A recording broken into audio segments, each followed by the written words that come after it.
What's up, guys, and welcome to another episode of the Operation Premiership series with Coventry City. This is episode 29 now, and I've got a little bit carried away since the live come against Aston Villa. Anyone who records videos on YouTube will know that sometimes you just get that little bit carried away. You get on a little run and you just want to play the next game, completely forgetting that I had to make a video. So I'm going to do the catch for the last 2 months, plus I've got a live com today, and I've got a couple of transfers from deadline day to get you through, so I'll go on to those now and go through the outs first. Going out was Jonathan Page, about a week into September. He left for Peterborough on loan for £10,000. They can make it a permanent deal for $500,000 if they want. The only problem is he has suffered a hip injury there, so he's been out for a while. But he's a decent player. I just didn't think he was going to be able to ever break into the side. He's been here for, I think this is 3 years now he's been here, and he just hasn't really done the business. So I'm going to let him go. The next guy out was Ernest Ebuele, the young German striker that I bought. Got him for free after he was released by Schalke, I believe, Leverkusen. He made one appearance. It was a really poor game for him, and I just thought this level might be a bit too much for him at the moment, so I loaned him out to Farnborough, my feeder club, and he scored 2 in 4 there, so he's doing alright, so we'll see how he gets on. And then on the ins, there were 4 players, 3 on transfer deadline day. Alex Sloan was done by my director of football from Manchester United. I thought this guy was an absolute gem. I wasn't really looking to bring in another striker, but when he found me this guy for 800 grand, I thought it was it was just a deal I could not miss. His physical stats are impeccable. He's got incredible composure, heading, and he's a fantastic target man. He's got good work rate. His finishing is the only thing I'm desperate to improve, but once that is improved, I don't see why this guy isn't a Premier League striker. And he's doing alright. 3 goals in 12 for a target man isn't bad, and I'm pretty sure he's got more. He's got a couple of assists as well. So, and 6 of those have been starts as well. Half of them have been subs. So he's done alright, and I'm really pleased with him. Next in was Bob Demirel. I can't remember whether this was my director of football or not, but he's a good winger. He's not got the absolute blistering pace, but he's got good acceleration, fantastic crossing and dribbling, and he's done pretty well since he came in. A goal in 6 games, 7.05 average rating. He's already had an under 21 cap for Holland, which by no mean feat, and he's a decent player for us, and he'll be providing some good challenging competition to Bebe this year.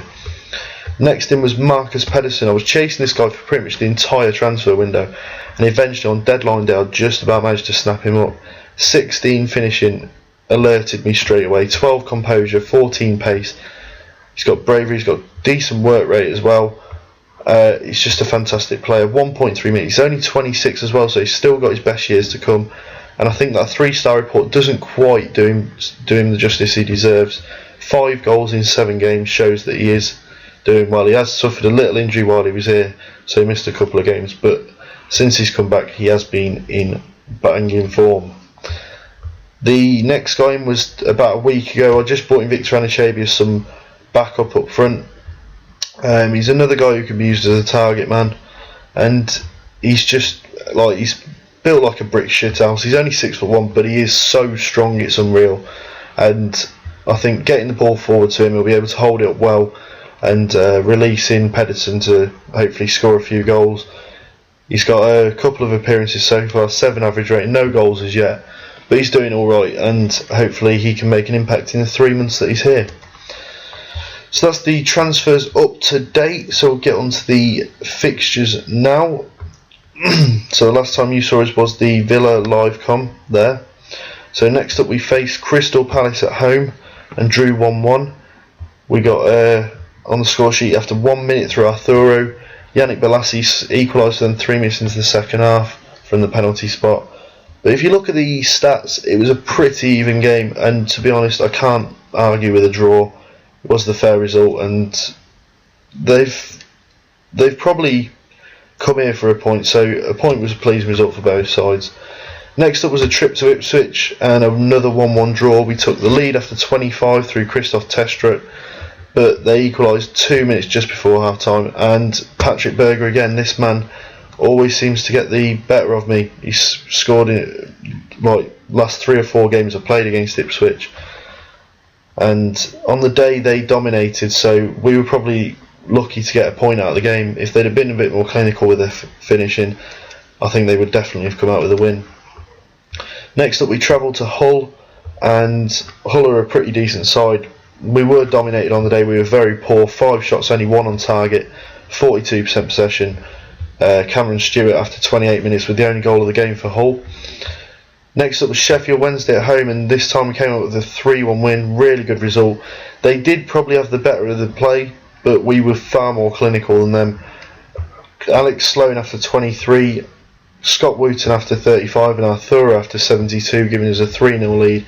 John Guidetti did get a consolation for them a minute from time, but it wasn't enough to give them anything, and it was a good 3-1 victory for us.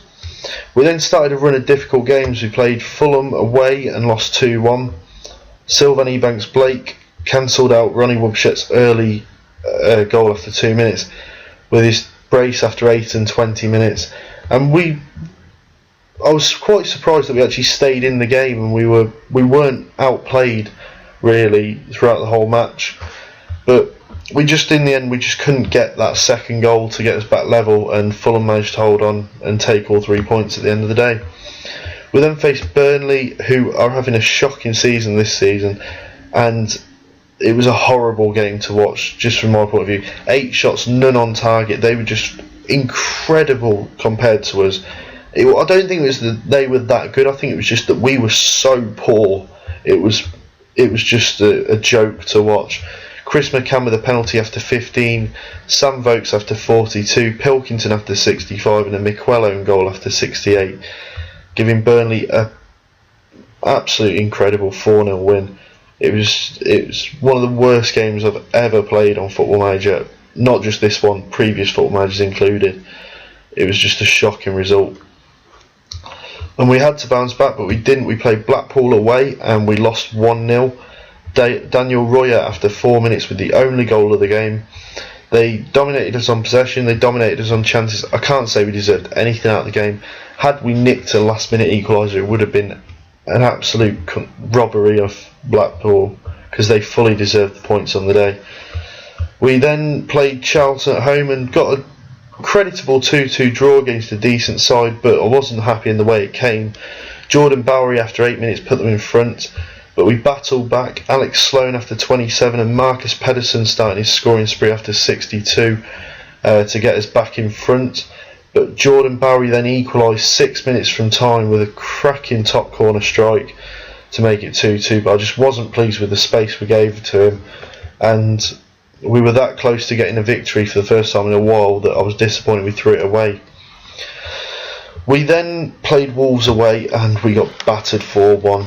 It was a poor performance again. We had chances but just didn't really take them. The possession was all them, and every highlight came up was just them attacking.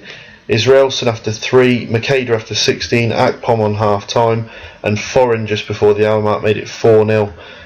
Pretty much straight after Foreign scored, 4 minutes later Pedersen got one back for us, but we were never going to make the comeback really, and Wolves come away with a good win, but they are a far, far stronger side than us. They have a lot more money to spend after their time in the Premiership. We then played Huddersfield at home, and Huddersfield weren't that much higher up than us, so I was disappointed with the 2-0 defeat. John Daly after 29, Goodwin after 72, giving them a 2-0 win. They probably were the better side chances wise, they just edged the possession, but I wasn't pleased with anything from this game. We were poor, and at home we should be taking advantage of those games against the sides in the bottom half of the league, but we didn't on this day. But we then faced Bolton, one of my absolute bogey sides. Before this, in the league, we'd played 6 games against them. We'd won 1, drawn 1 and lost 4. And on this day, I don't know what happened, because we just absolutely toasted them. 18 shots, 6 on target to their 5 with none on target. We had more possession, and we were 2-0 up at half time through a brace from Pedersen on 10 and 42, and Demerol headed home to make it 3-0 with 20 minutes left, and Bolton just never really challenged us, and I was worried about Swordell throughout the whole match, but he never did anything. So really good 3-0 win. And then we went away to Birmingham, who were right down there with us, and we came away with a cracking 3-2 victory at St Andrews. We went behind early on to Darren Ambrose after 8 minutes, but Pedersen after 15 and Scott Dan just before half time made it 2-1, and I was gunning for the victory then. And we were holding on, we were pushing and stuff. As you can see, the chances we had far more than them. They were hardly at the races today. But then they just smashed through us and got a goal from a set piece, Ben Turner, with 12 minutes to go, giving them the equaliser. And I was gutted for a second. Kick-off came, there was a highlight straight away. We went forward, Alex Sloan made it 3-2, and I was jumping for joy. 2 back-to-back wins, massive points they are, to get us away from the relegation zone, so I was really pleased with that. So that has left us 18th in the Championship now. Before those 2 wins we were down on the brink of the relegation zone, but we're now 5 points clear of it. Burnley and Middlesbrough are starting to get cast adrift, so that's not good for them.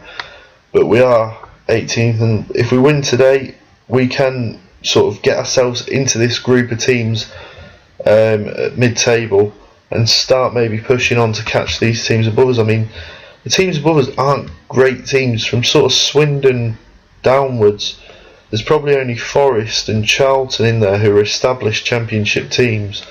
So we should be hoping to catch all those, which would be a good one. But for today, our live com is away at Millwall. We're a team that I don't often do well against. There's no team news for either side, and they have got the better of us. 3 wins, 2 draws for them from the 6 games. We drew our last game against them, but we haven't. We won at home 3-1. At the Den, we've drawn 1 and lost 2. So not a great record against Millwall, but we've never failed to score at the Den so far. So hopefully we can keep that run going, but we just need to keep Keogh and Higden quiet, because they are both in double figures this season. So the team for us: McCarthy in goal, Christie, Dan, Mickwell and Davis at the back, Bebe, Fleck, Hetherington and Testra in midfield, with Anichebe and Pedersen up front. For Millwall, it's Johnston in goal, Malone, Robinson, Barnett, Abdu, Henry, Trotter, Tunnicliffe and Taylor, with Higden and Keogh up front. So it's a tough one to call. Apparently we're on a poor run of form, even though we've won our last 2. So they're saying Millwall should win. Millwall are on the verge of the playoffs. Right, so Keogh and Higden are the ones we want to keep quiet. And I'm not letting you off. You can get hard tackling as well. If we give them both a broken leg, I'll be pleased. It means I probably won't have to play them next time. So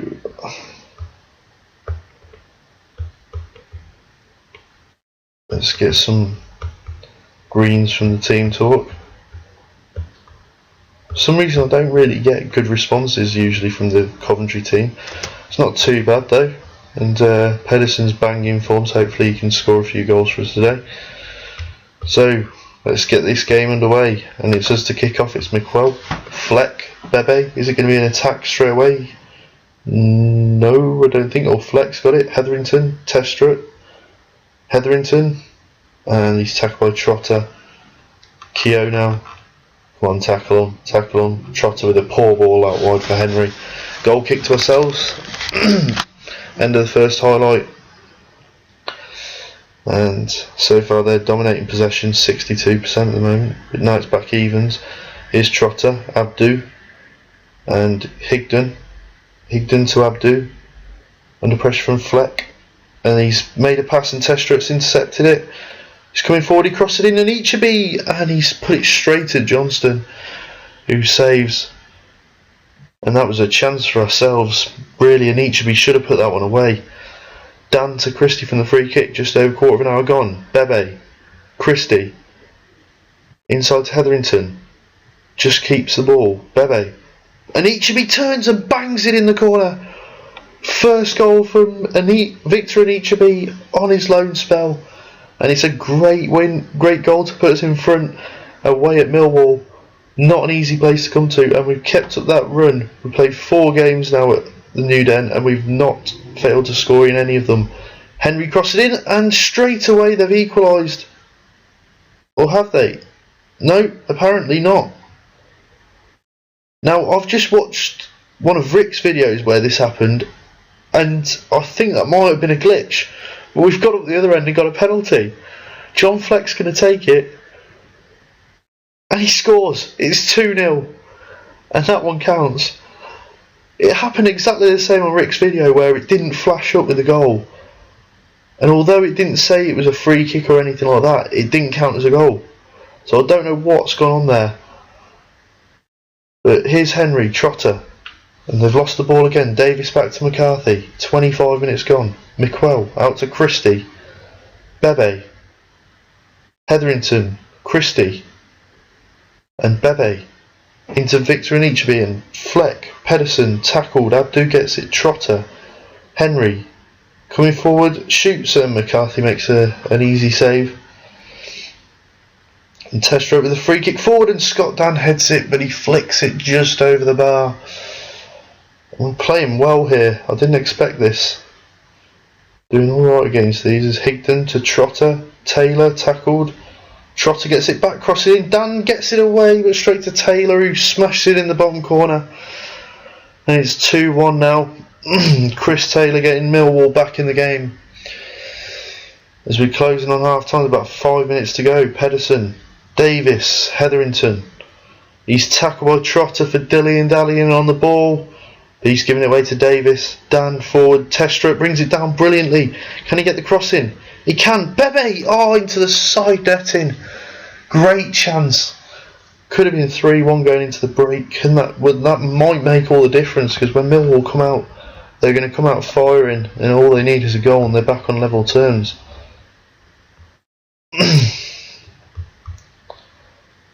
Right. Desperate for a win. 3 wins back to back would be really, really good, because it would just really pull us away from the relegation zone, and we can start to maybe look forward rather than looking down. Because at the moment, after every game, I'm looking straight down at the relegation zone and figuring how many points clear I am. Whereas now maybe I can start looking up and looking at where the playoffs are and pushing for that. Trotter's got it. Tunnicliffe, and it's a poor cross straight over the goal for a goal kick. And it's been a pretty even game so far. 6 shots to their 7. Pretty even possession wise as well. Testro gets it to Pedersen. That's a poor pass. Trotter. Tunnicliffe. Trotter forward. Taylor. Higdon shoots. It's just wide. Thank God. Come on, boys. We've got to be closer than that. Davis. Hetherington. Davis all the way back to McCarthy. Mickwell. Davis. Mickwell forward to Hetherington. Fleck. Anichebe. Pedersen. Pedersen shoots. Good save by Johnston. I thought he was going to score then. Pedersen's going to keep his great goal scoring run up as Davis into the back post, and Bebe all the way across the face of goal and wide. I think it was offside anyway, because they're taking a free kick. Yeah, it was. Wouldn't have counted. Johnston with the free goal kick short. It's now out wide to Abdu. Abdu to Trotter. Robinson. Tunnicliffe. Abdu. Forward to Keogh. Now Trotter. Trotter to Keogh. Shoots. Great save by McCarthy. He's put it out to Davis, but they've got the goal kick. All they've almost given it away. They have given it away now. Fleck, Bebe. Fleck. And Bebe and Pedersen. Anichebe. Pedersen. Oh, it's saved again. And Pedersen just can't find a way past Johnston today. And 20 minutes to go. I'm going to make a little change up front. And for the first time this season, I'm going to give Sean Scannell a run up front, I think. Or am I? No. I'm going to bring Sloan on. Seems to be doing all right off the bench.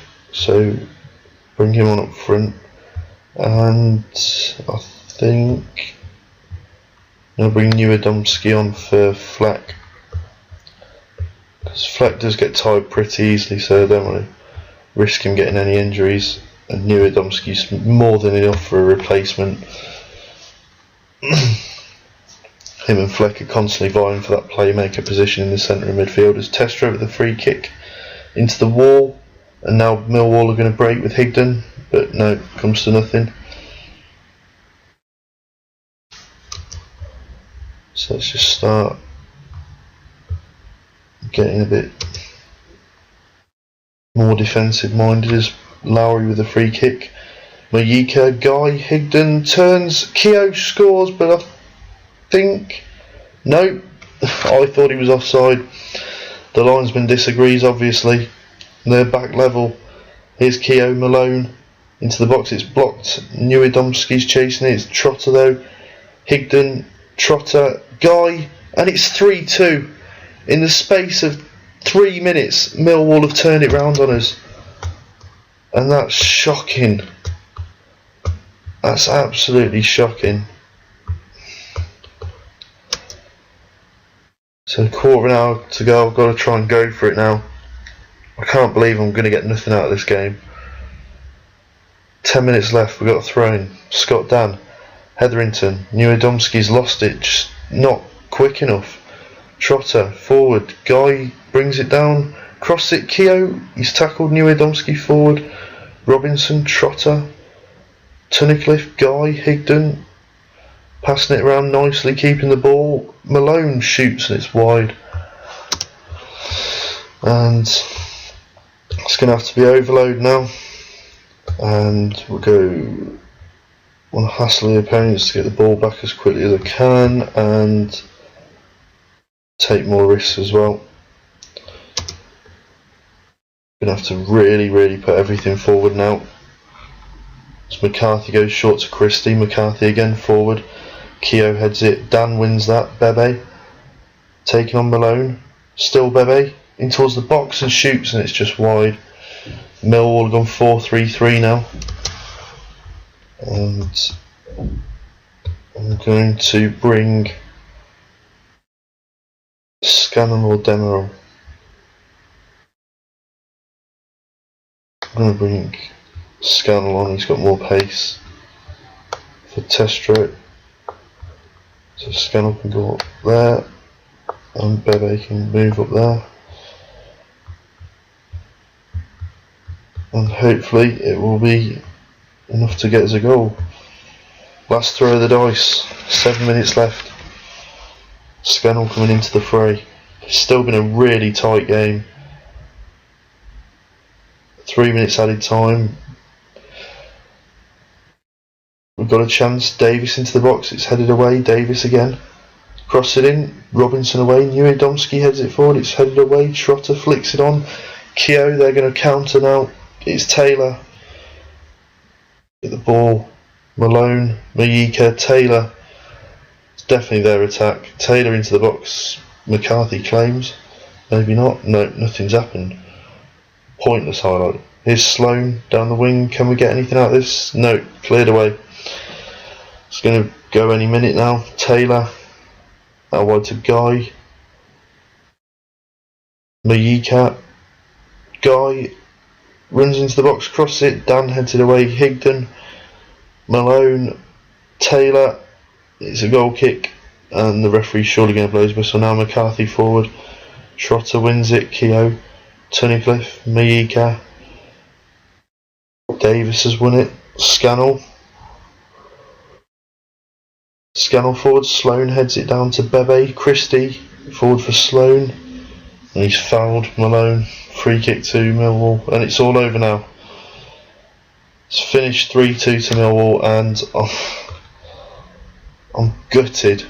I'm far from pleased, because at 2-1 up, how you can just suddenly lapse in concentration for a couple of minutes and concede 2 goals like that is beyond me. So after 2 really good wins against Bolton and Birmingham, we've just been brought back down to earth with a horrible, sickening defeat and although we're not instantly back in trouble, it just means that we are that little bit further away from getting away from it. We're 5 points still clear, but we had that chance then to, if we'd have won that, we would have been level with Bolton and Sheffield United, and we'd have only been 3 points off mid-table, but 4 points off mid-table. But we got to keep looking up. Hopefully we can catch a few of these teams and start to get to a more respectable position. But Millwall have moved into the playoffs with that win, so it's not too good. But the teams down the bottom, both Burnley and Middlesbrough, won their games, so that's not good news for us. And these get teams, Ipswich, Burnley, Birmingham, all have games in hand on us. So we just have to hope to get a better result next time. So what I'm going to do is I'm going to play through to the end of the calendar year, which will be the Wigan game, and then I will come back. Depending on the FA Cup draw, I may play through to the Palace game and then live com the FA Cup. But we'll see what happens. I'll decide it as I go along. So hope you enjoyed today's episode. If you have, do please give it a like, subscribe if you haven't already. There's the Coventry City series, obviously, which is what you're watching. The Pentagon also on my channel, so going all right in that. But yeah, if you want to leave me any comments, ask me any questions, please feel free to do so. I will do my very best to answer every question that you ask me. So for now, guys, I'll see you soon. Bye.